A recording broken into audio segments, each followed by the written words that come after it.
জানে না বাড়িতে ওরকম যা রকম পড়ে আছে। তো হঠাৎ তখন এই ৩টে ৩:৩০ এরকম বাজে।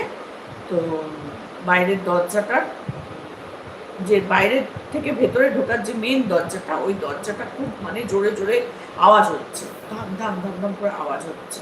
ঠিক যেন মনে হচ্ছে কেউ জোরে জোরে দরজা ধাক্কালে এরকম হয়, বা ঝড় ফড় হলে অনেক সময় দরজা থাকে না, হালকা দরজা থাকলে এরকম আওয়াজ হয়, ধপ ধপ ধপ করে আওয়াজ হয়, ওরকম আওয়াজ হচ্ছে।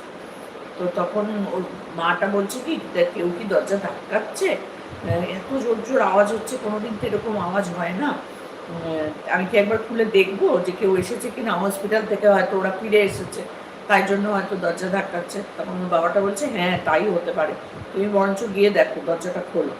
তো ওর মা উঠে গিয়ে দরজাটা খুলেছে, দেখে শ্বশুরমশাই দাঁড়িয়ে আছে। তো বলছে বাবা আপনি এত রাত্রিবেলা কি করে এলেন, এই তো আপনাকে অসুস্থ অবস্থায় নিয়ে গেল। বলছে তুমি সরো তো, বলে এরকম করে না মানে মুখে বলেনি কথাটা, মানে